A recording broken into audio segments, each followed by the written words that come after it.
Welcome to Unity Church on the Mount. You can look at your sheets. And we passed out, this is our opening song called God and Everything. So sing along with us this morning. I see joy, I see peace, I see goodness surrounding me. I see love in every breath I breathe. I see God in everything. I see happiness, I see freedom. I see the beauty that lives in me. I see perfection in what life brings. I see God in it. Now we take it deeper and feel. I feel joy, I feel peace. I feel goodness surrounding me. I feel love in every breath I breathe. I feel God in everything. I feel happiness, I feel freedom. I feel the beauty that lives in me. I feel perfection in what life brings. I feel God in everything. So 2 more times. This next time we're going to choose. It is always our choice. You sound good, by the way. Here we go. I choose joy. I choose peace. I choose goodness surrounding me. I choose love in every breath I breathe. I choose God in everything. I choose happiness, I choose freedom. I choose beauty that lives in me. I choose perfection in what life brings. I choose God in everything. I know joy, I know peace. I know goodness surrounding me. I know love in every breath I breathe. I know God in everything. I know happiness, I know freedom. I know the beauty that lives in me. I know perfection in what life brings. I know God in everything. Yes, I know God's in everything. Namaste, namaste, namaste, namaste, namaste, namaste, namaste, namaste, namaste.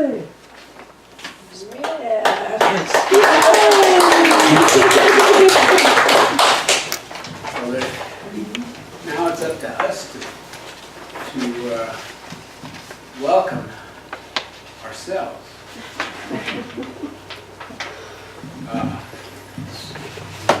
I got my stage hand down here, so greet everybody with namaste. You didn't know I had that.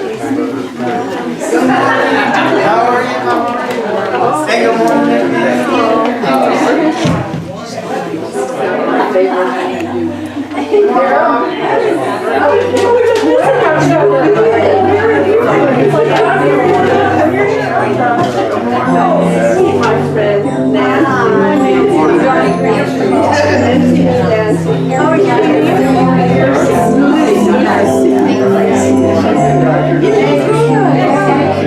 That's right.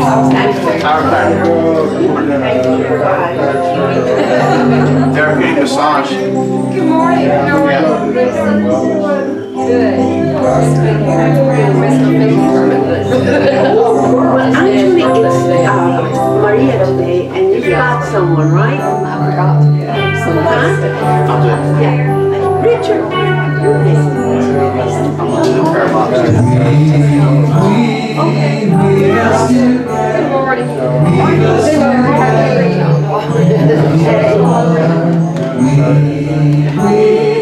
Weave us together in love.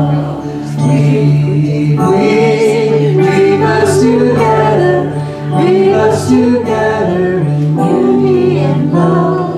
Weave us together in love. Well, you've already thanked Jack a bit for getting us started. And that's probably best introduction you can have is to get an introduction like that, doing that kind of welcome. You can sit down now.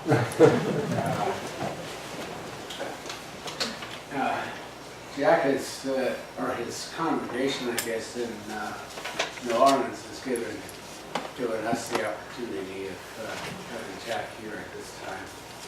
And we obviously appreciate it already. Thank you. I'm glad to be here. It's hotter here than it is in New Orleans, though, I have to say. Well, let us turn now to the opening statement.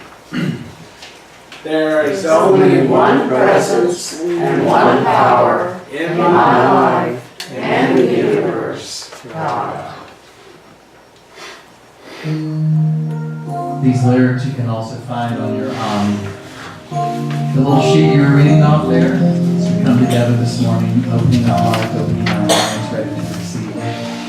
Right here, right now, you are exactly where you need to be. Right here, right now, we have come into the presence of God, and our hearts are open to the love that's found. Right here, right now. Right here, right now.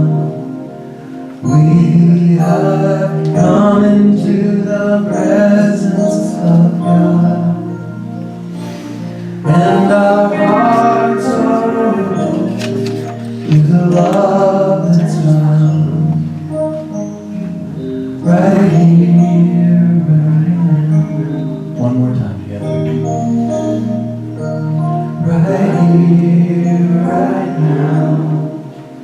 We have come into the presence of God, and our hearts are open to the love that's found.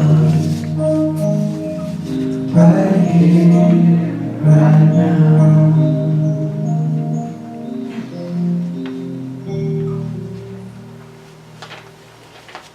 That's a great way to introduce the Christ, the fact that the Christ candle is up here in front. I took the opportunity to light it before the service, but that represents the Christ in each of us. And I like to think he represents the Christ that's in all of us as a group. And in one sense, it's the Christ that's in the universe.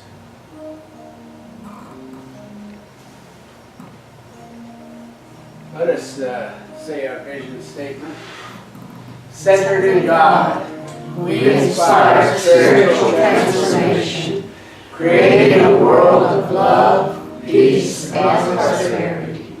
We are an inclusive spiritual community, inspiring, awakening, and serving in love. I see you all brought your inner children with you. Okay, well that's great, because we're going to take a moment to bless them and all those children that are in our communities back home or wherever they are. The children's blessing. We love you, we bless you, we hold Christ in you. We accept you just the way you are. Walk in beauty, you are divine. Would one of the chaplains please get the prayer box and bring it forward?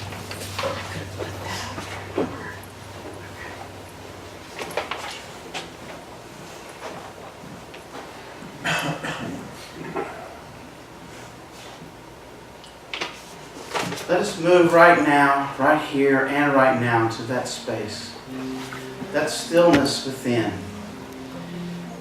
And let us know that the prayers that are written in here and the prayers that are written in your heart are held up to that highest level of consciousness that is within us, which connects us with that divine love. We know that they are fulfilled, and we are grateful for their fulfillment to the highest good of all.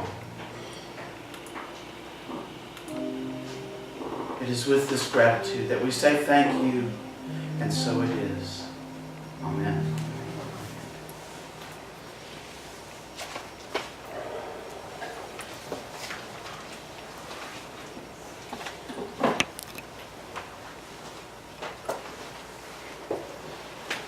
Let's continue to call ourselves to our inner spirit, and I would like Paul to read the daily word for us.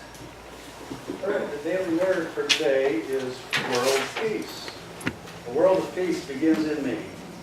Everything that is happening in the world around us is an extension of what is happening inside each one of us. Our individual beliefs are part of the collective consciousness of our planet. My own thoughts and feelings create waves of energy that move outward from me. Others feel those feelings and pass them on. My inner conflict contributes to conflict, and my own peace allows peace to grow.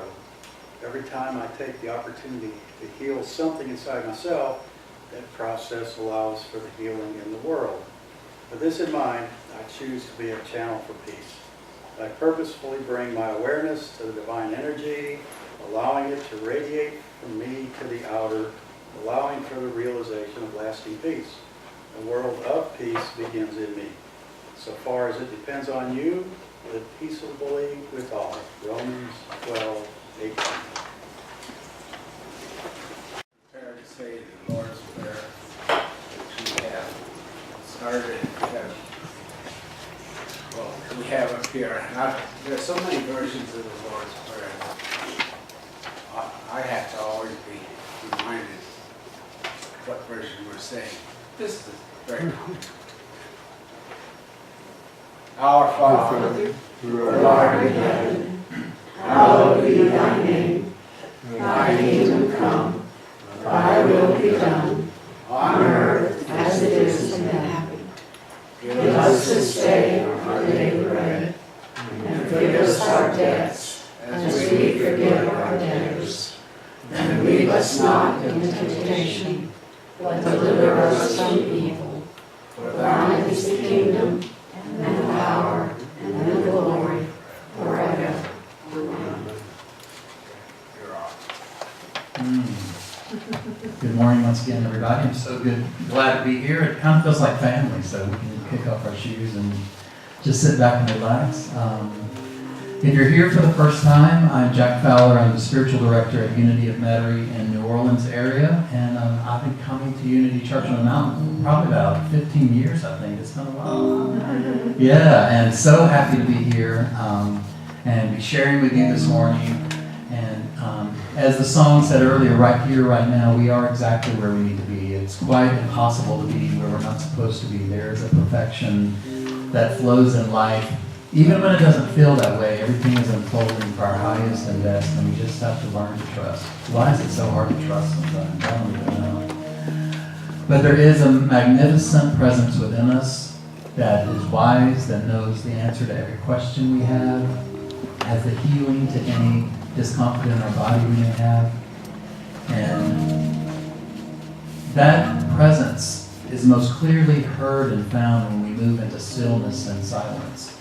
And at my center in New Orleans area, we have a fairly long meditation, and it's kind of puts people off sometimes when they first come in. We have to sit still for so long. But what I have learned in my personal life and also as a spiritual community, that there's something to be found from being in the stillness that words can't convey, that any talk or book or any retreat or workshop we go to, there's something in the silence that's intangible, that's powerful, that is beyond words. And so this morning, I'm going to guide you through a meditation. It's not going to be 20 minutes, so don't worry. Guide you through a time of stillness. And the reason we do this, there's a specific reason, is that within us there is a power, there is a presence. There's something within you that is more powerful than anything in this world. It's more powerful than any body condition, in any condition that's happening in the world, or any circumstances. But we can only access this power when we move into the stillness. That's why we're told, be still and know that I am God. And the stillness is where we have that assurance. Most importantly, in the silence is where we meet our true self, our essential self, the part of us that was here before we were born. It is the only part of us that is real. It is the part of us that we leave this experience with. It is the very essence of you. It is the very essence of God. I invite you to just continue to become comfortable in your chair. Any position that feels good and relaxed to you. If you choose, you can put those feet flat on the floor. You can keep eyes open, eyes closed, whatever is best for you. Just allow yourself to move into a state of comfort. Begin to let go of anything that may have happened this week, or any discussions or conversations or worries. As best you can, begin to bring all of your focus and attention right here, right now, to this holy instant. For this is the only time that you have. Here, now. The very presence of life lives. And as your body continues to relax, I invite you to begin to consciously breathe, breathing in a very deep breath, watching your breath as it comes into your lungs, breathing deeply, and then let it go. If any time during this meditation you become distracted or just uncomfortable, just bring your attention back to the breath, focusing on this life-giving breath, watching it. Become the watcher. Breathing in, becoming still, quiet.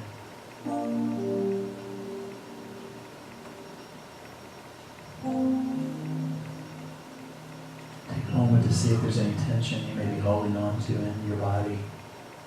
Allow your legs to become free and still. Release any tension in your abdomen. Feel your shoulders gently drop. Would you surrender to this moment here and now? Release any tension or stress in your neck, your forehead. Feel your face begin to soften. Continuing to breathe and watch your breath.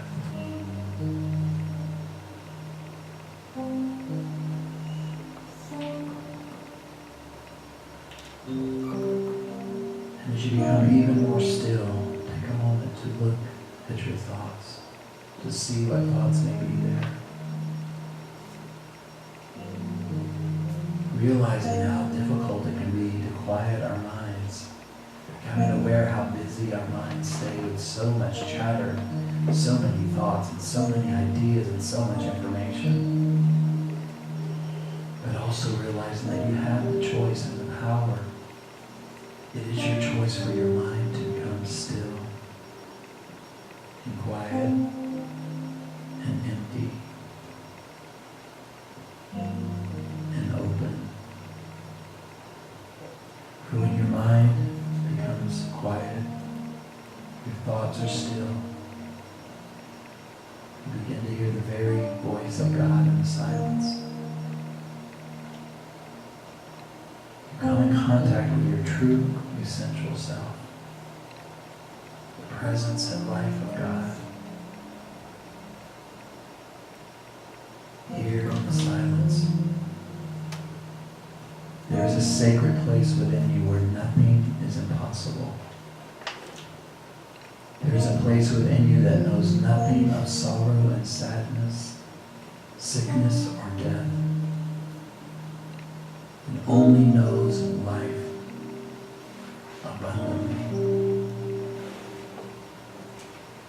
It sees you just as God sees you, whole, perfect, complete, created in the image and likeness of love itself.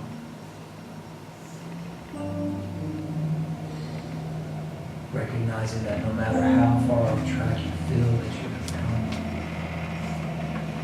no The presence of God is just one breath away. The presence of life is just one breath away. So we rest in the stillness, completely surrendering, in the silence, in the stillness, in the presence.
Be still and know that I am God. Be still and know that I am. Be still and know that I am God. Be still and know. Sing along if you like. Be still. Be still and know that I am God. Still and know that I am. Still and know that I am. Be still and know that I am God. Be still and know.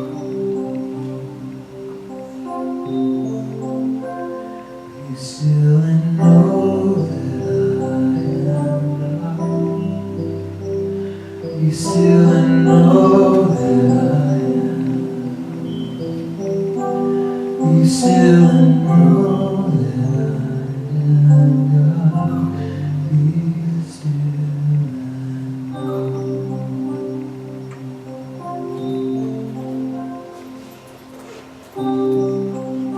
Once more, be still and know that I am God. Be still and know that I am. Be still and know that I am. Be still and know that I am God. Be still and know.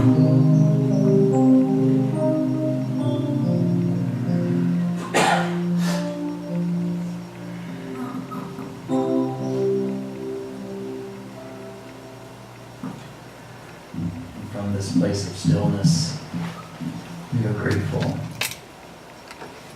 not only for what we have, but more importantly for who we are. We are always guided, always protected, safe, held in the hands of grace. You are a beloved child of the Most High. This is the truth about you. This is the truth about me. And so it is. Amen.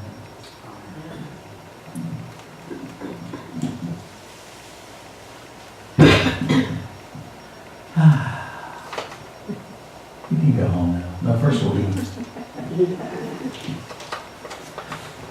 So thank you for going on that journey with me. I think it's something really special and beautiful when a group of people come together in spiritual practice. I have my own spiritual practice at home.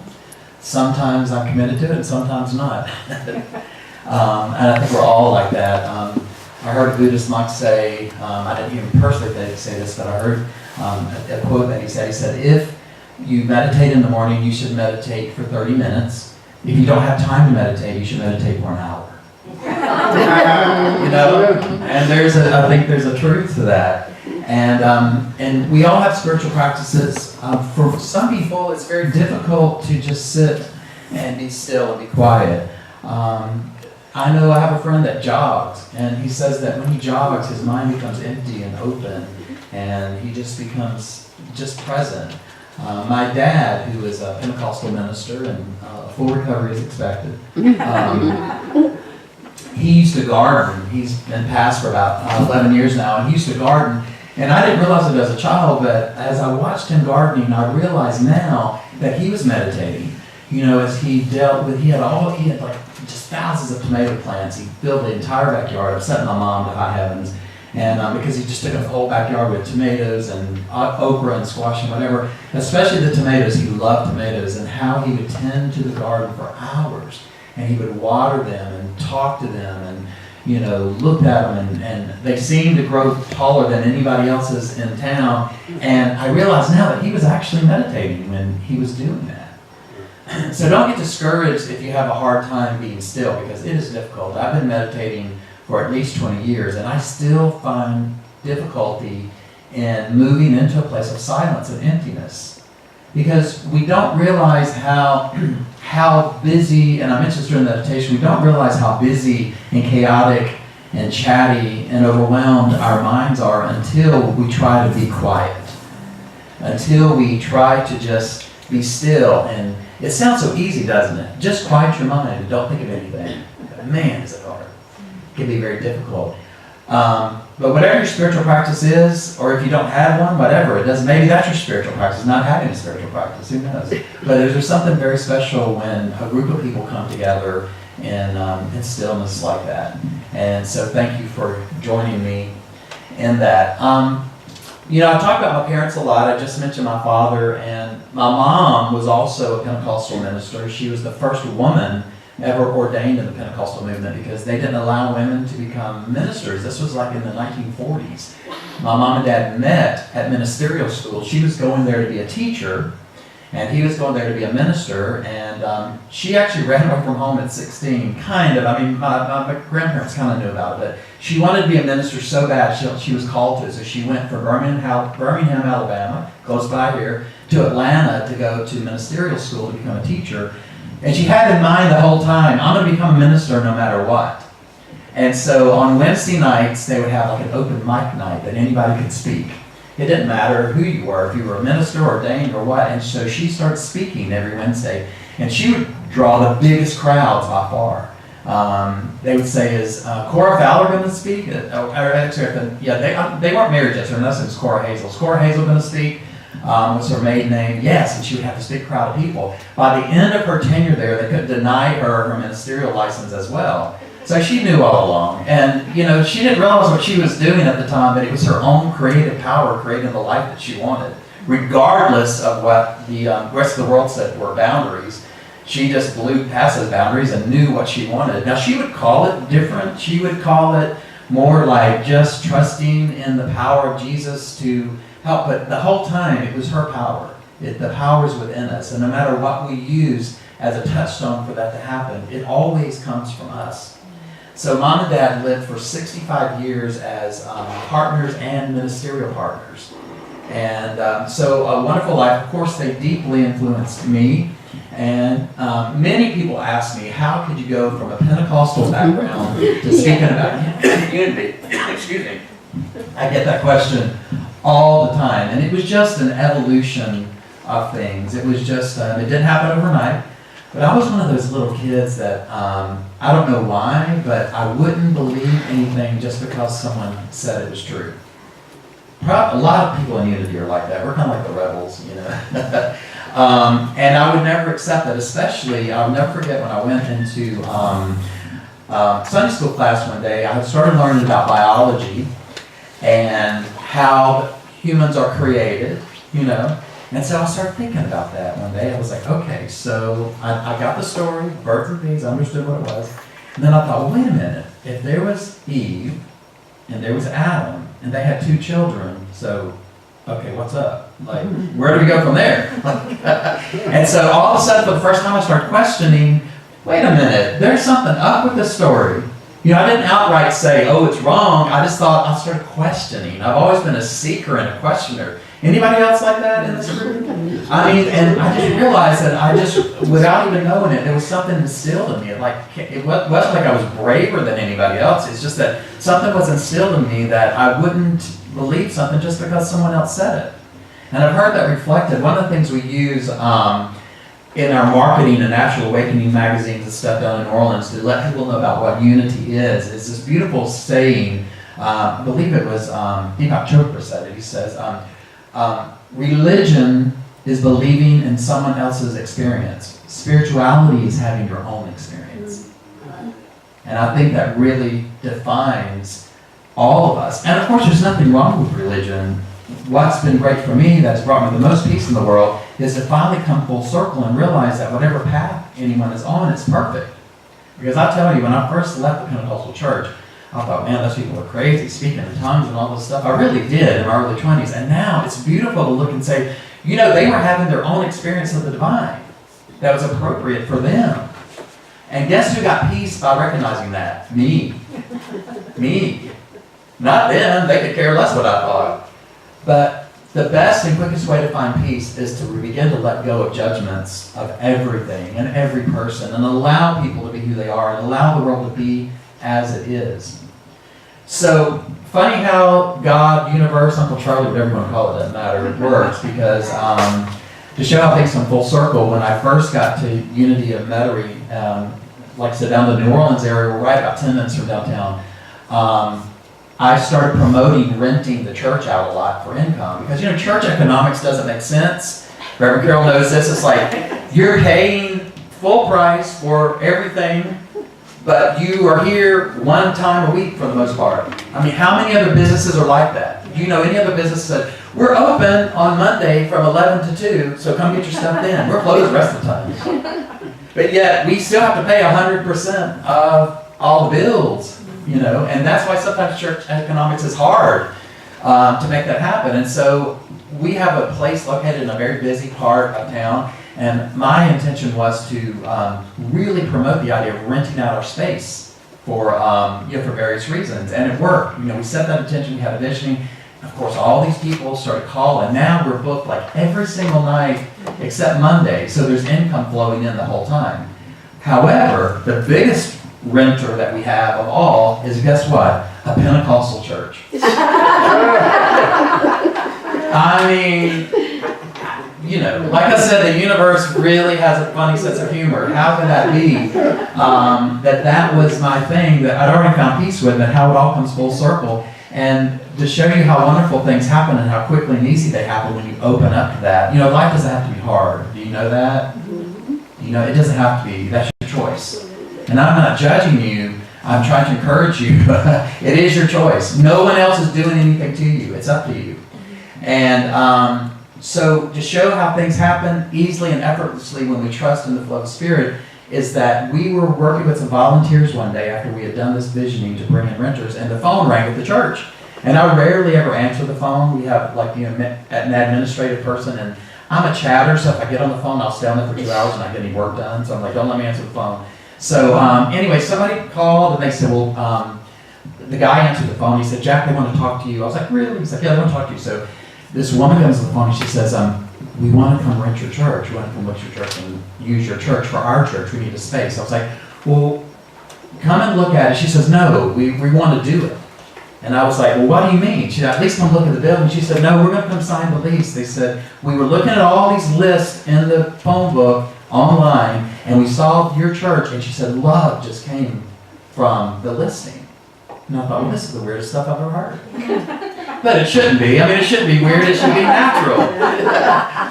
Isn't it funny that we're surprised when God works beautifully like that? And we say, you don't believe what happened. Well, that should be our everyday experience. We shouldn't be saying, you can't believe what happened. But a couple of funny things happened about it. There were some volunteers there that weren't familiar with, Pentecostalism and that kind of, it's loud in our church. I mean, and it was entertaining. I mean, they couldn't charge the cover, for sure.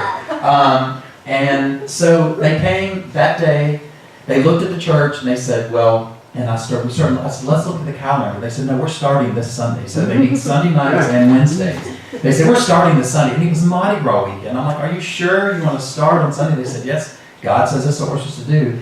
So I was just inside, I was just saying, wow, this is so amazing. A group of Pentecostal people are standing here and they're going to be renting my church. It's like how wonderful and crazy this is. But the funniest thing happened was they said, well, let's have prayer together. And I said, oh, Lord, because I knew they were volunteers. I didn't know what was about to happen.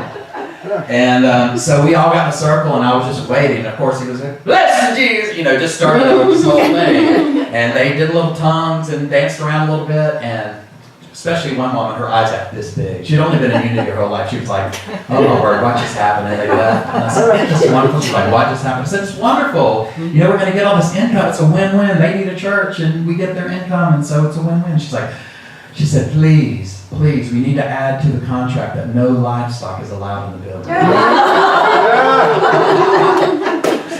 Wow, crazy things should be. So I'm telling you all these stories to just talk about, this is supposed to be fun. I mean, life is supposed to be joyous, and I just like the word fun because it's more childlike. I mean, we hear joyous all the time. We kind of overdo joy, almost to the point of where when we say joy, we're like, nah, And, well, we do. It's like one of those bumper sticker words where you're like, oh, you feeling joyous today? Yeah, whatever. But fun, to me, still has an energy to it, like it's fun. So this is supposed to be fun. This is supposed to be joyful. Another story that really begs this point is that the same group, the church that also meets there, one of their assistant ministers came into the office one day. I was happened to be there when everything started, and he came to the office to talk to me. And I have a picture of smiling Jesus, or laughing Jesus, on a big picture of it in my office. And he kept looking at the picture, and he kept looking, and I think, at first I was like, what is he looking at? Because we have the symbols of all the religions of the world in there, and they seem to be okay, they just roll with it. And I said, but there's something in here that's freaking him out. And I was thinking, what is it? Maybe it's like a big Buddha statue or something. I was trying to look around, and I realized he was looking at the laughing Jesus. And I said, I noticed that you're distracted. He's like, I've never seen a picture of a happy Jesus.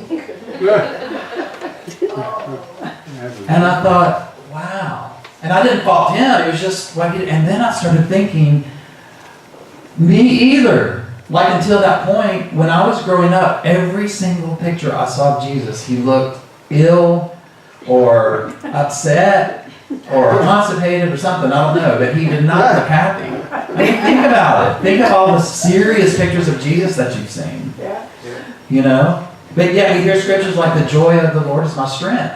What happened to that? What happened to that? Why isn't there happy Jesus? Because if Jesus, and he was connected to the source of life as strongly as he was and knew who he was so clearly, he was probably the happiest person in the world ever. Because once you realize who you are, and you realize simple things like the world is temporary, that's every spiritual master has told us that in one form or another. Don't worry because the world is temporary. And also inside of that, and by the way, while you're here, you're taken care of. If the birds are taken care of and everything and the flowers are taken care of, surely you're taken care of. And if Jesus was that connected to the source of life, he was probably laughing all the time. He saw things for what they were. He saw the truth in things. And that's really the only difference between you and me and Jesus. Because he clearly said, the same power that is within me is within you. He clearly said that. Jesus never said, ever said, I am the one only Son of God. That was something that was imposed upon him.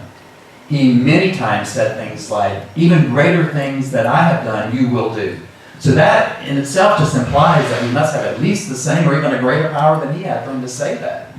And so surely he was happy, surely he was laughing, and the only difference between you and me and him was that he saw things as they were. He saw things through the eyes of God, including himself. Now that's a big thing, that could be a whole talk, but try to grasp onto what I'm saying. we don't see things as they are. We judge things by our senses. We judge circumstances on their face value. And we forget that underneath everything that's happening, there is this beneficent, loving presence that is always taking us to our highest and best position. We sometimes think things are bad or that we're in a bad situation, but that's our judgment of it. can't imagine Jesus would ever call anything bad because he saw Spirit working within whatever was happening. And one of the things I say sometimes during meditation is, as we move into stillness, we begin to see ourselves as God sees us. And Jesus clearly saw things as they really were and not what his senses told him they were. That's the only difference between us and Jesus. We trust in our senses more than God. We trust in what we see and what we feel and what we can verify as truth more than we trust in God. We just do. Because if we didn't, we wouldn't worry about anything. We wouldn't worry about anything. We would be joyful all the time. We would be happy. We would get up in the morning saying, wow, it's a wonderful day. Everything's going to unfold in perfection. But most of us, except for very few, wake up and the first thing we start to do is think about our problems. The very first thing. I am not a good morning person. I mean, do not come near me before I've had 2 cups of strong coffee, until I've sat for a while by myself. I mean, I am not a morning person, and I'm finally okay with that. I admit it. Anybody else like that? Just leave me alone for a minute. Now, not everybody's like that. I imagine Jesus jumped up every day and said, like, whoa, it's another day to see the presence and glory of God everywhere. Wow, let's go do it. I was going to say Fred, it's not Fred. Charles Fillmore, the founder of the co-founders of Unity, in his 90s, said that he sizzled with zeal, ready to get up and do what there was to do. I'll paraphrase a little bit, but zeal is the main word. He sizzles with zeal, ready to do what there is to do. Man, I'd love to be able to say that and do that.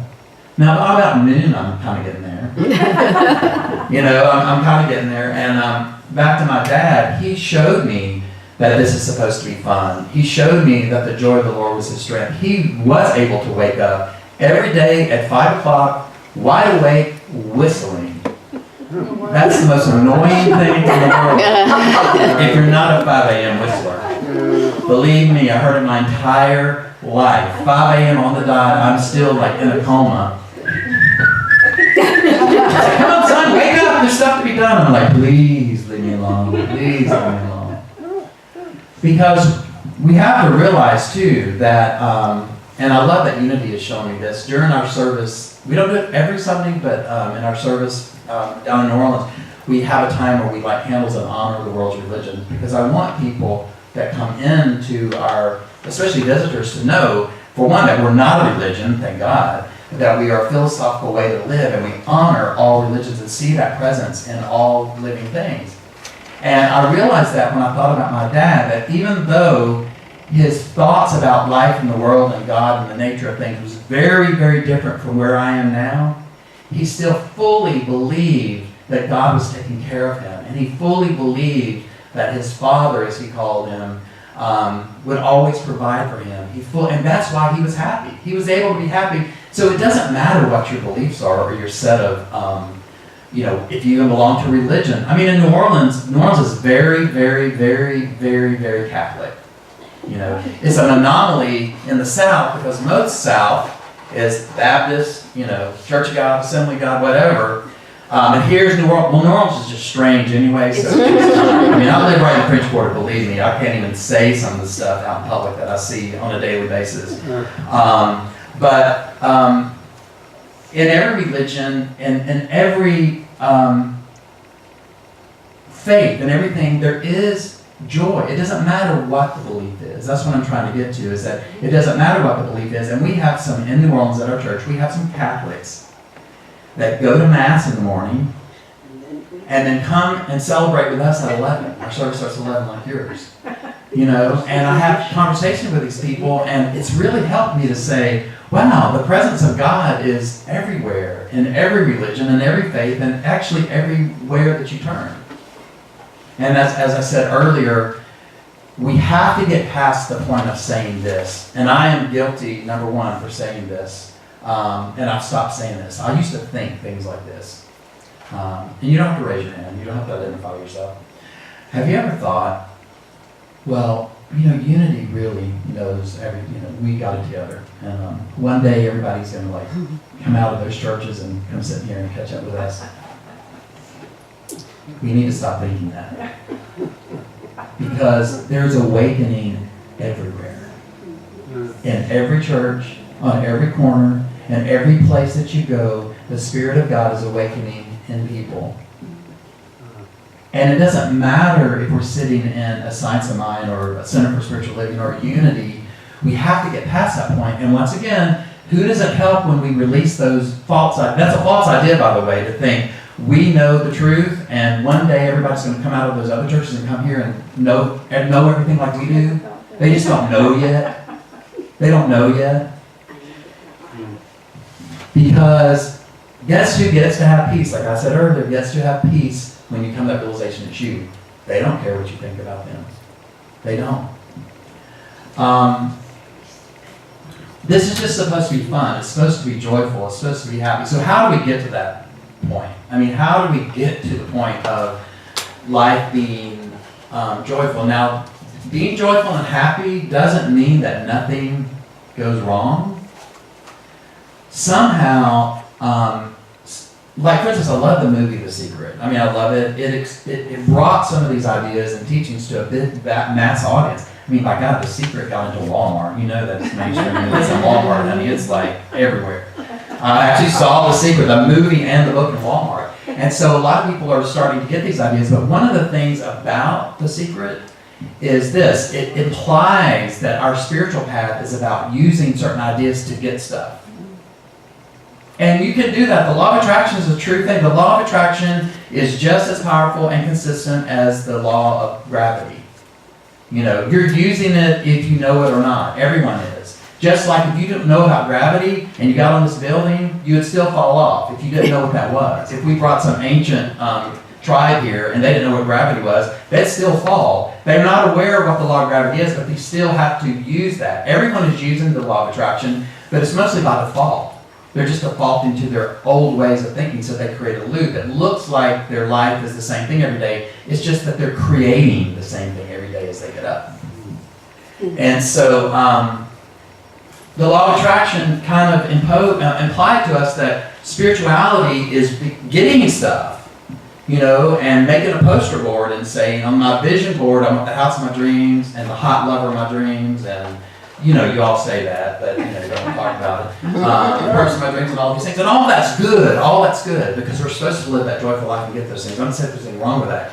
The true spiritual mastery comes when we can maintain happiness and joy in spite of the circumstances of our life.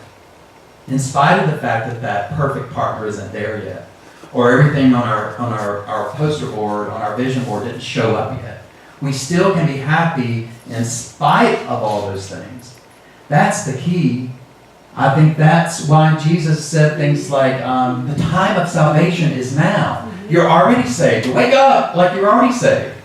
When I was young, they used to use that scripture as a way to get people to the altar. They would say, the time of salvation is now. This may be your only opportunity, before something happens and Jesus comes back and you get beheaded by the Antichrist, That's all my teaching in a nutshell when I was little. No wonder I had so much therapy. But now this is my therapy, getting to talk to you. But how do we get to that point? And that is the secret. The true secret is that no matter how we do it, no matter what our process is, and by the way, we can ask for help. We don't have to do any of this on our own. Just simply say, and I say this all the time, I have not a clue how to do this, Spirit. Help me to know, help me to move into a place of trusting, help me to move into a place of knowing. You, on your own, can't do anything. You can't do anything. It's the power within us that does that. And the way to find that happy and joyful life consistently, not the life where everything's perfect all the time, but the life where you see things for what they are and you live in a state of joy and happiness and acceptance, is to begin to realize that, for one, everything is taken care of. You're always being guided in the right direction. We have to trust. We have to surrender to this flow of life. And in the meantime, we can do our vision boards, we can do our prayers, we can do all those things. They're all important and part of the tapestry of what our spiritual practice is. But true joy and true happiness and laughter and fun and joy come when we finally let go of our judgments. We finally let go of our ideas that somehow there's some force that's going to do something to us. We have to let go of all those old ideas. And believe me, they're hard to let go of. They're ingrained within us. I mean, by the time we're 5 years old, we have an entire thought system about the universe and the nature of God. Louise Hay used to say, call that Mama's God. And what Mama's God is, it doesn't matter if it was your mama, whoever it was, someone that you were close to, that you were exposed to as a little child, started telling you either by what they did or what they said about the nature of God. At some point, someone said, you better be careful what God's going to get you. You know, if you sin, this is going to happen. At least that was my experience. We started hearing these things, and we started hearing things even like, well, you can't get that. Money doesn't grow on trees. I mean, that's just an example. But all of those things come together like a pie that gets baked in our head. And it's what scientists call a conditioned mind.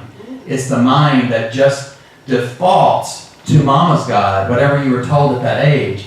And you have to make a point to unroot that for it to come out. It doesn't come out on its own. Many people live their entire lives and continue to think that that version of God is true. And there's no way to be happy if you think that God is horrible and unloving and is going to do something to you.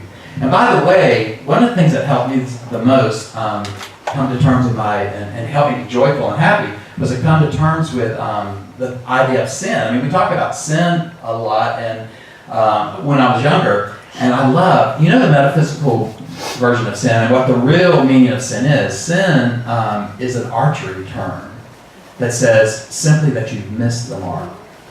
It's not something you've done to be punished for. It's a thought, an error that we think about ourselves. And of course we're punished by sin, because if we think those things different than what God thinks about us, we suffer the consequences of it. It's like a self-imprisonment.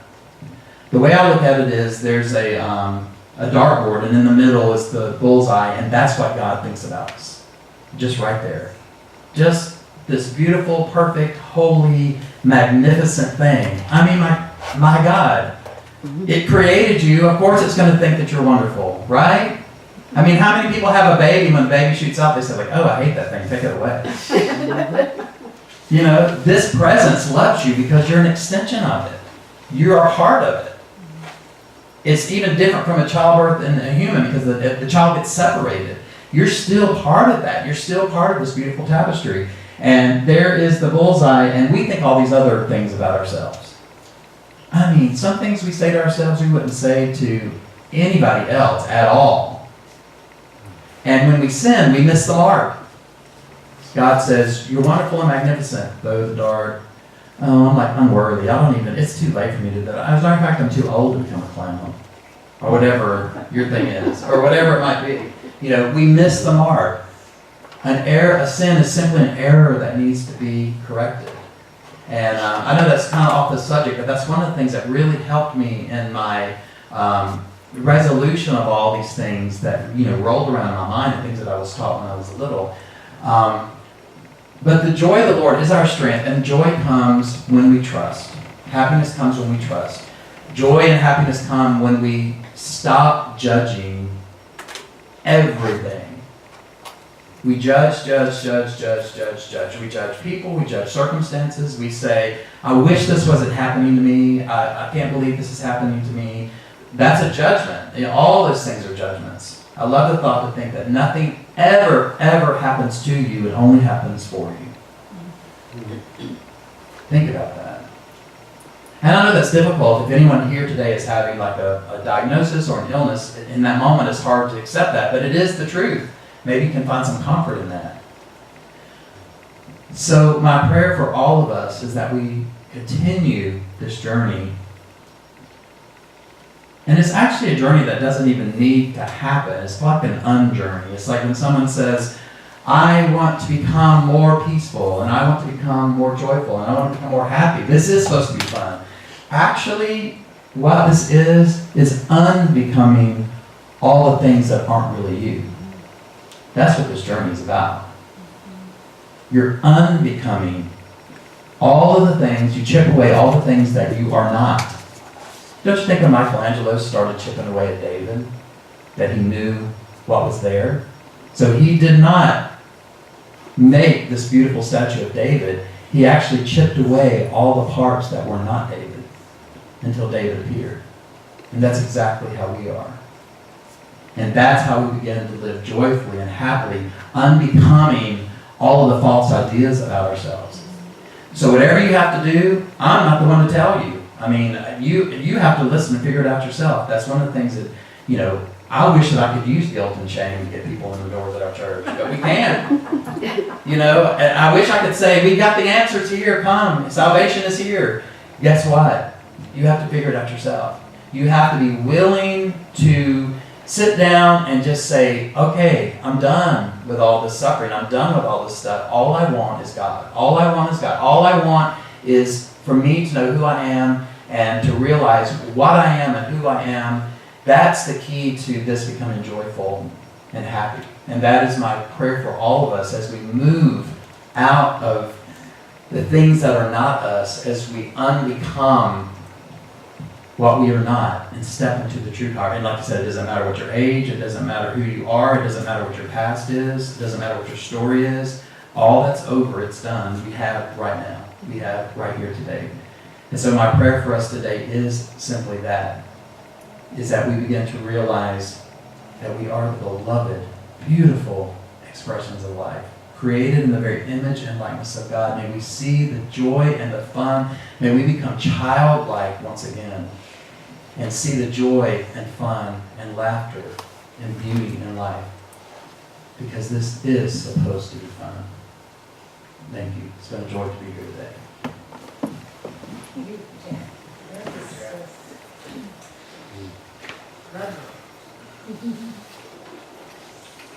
I can see that was. Get my voice back in a minute. Anyway, it's hard to move on, Jack. But we need to move on to our prosperity blessing. Unless we have some singing or something to do at this time. We're just going to sing the abundance celebration as we take the offering. So, is it just celebrating and affirming our abundance? Celebrating and affirming our abundance as we give today. Give to this wonderful spiritual community that is a light in Huntsville, a blessing to this area.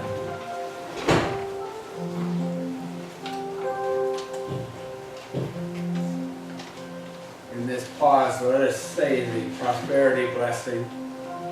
The inexhaustible resource of spirit is equal to every demand. There is no reality in lack.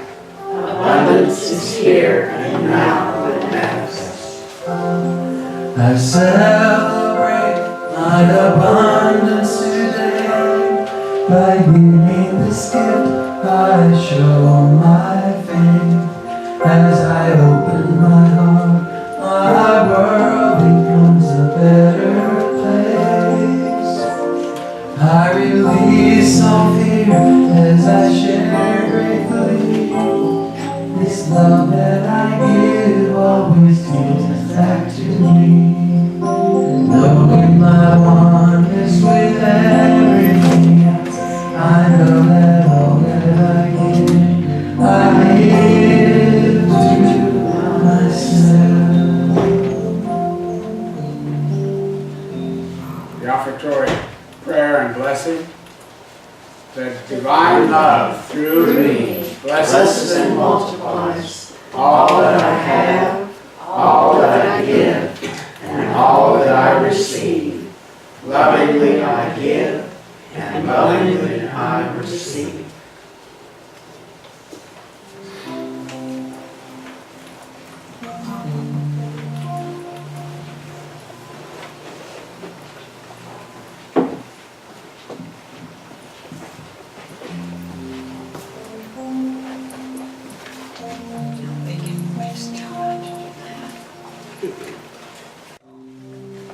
let everybody know I'm so happy to be here with you today. It's always a joy to spend Sunday morning with you. And please stay if you would like. And as Carol said, bring your calls. People get them out here. We're going to have a fun time. It will be joyful. It's not going to be a drudge. It's going to be a joyful time. And if you'd like some original music of some of the songs you've heard today, or some meditative CDs of piano music, I do have those available out in the lobby if you'd like to take some music home with you today. So thank you so much. It's just an honor and pleasure to be here with everyone today. Namaste, everyone.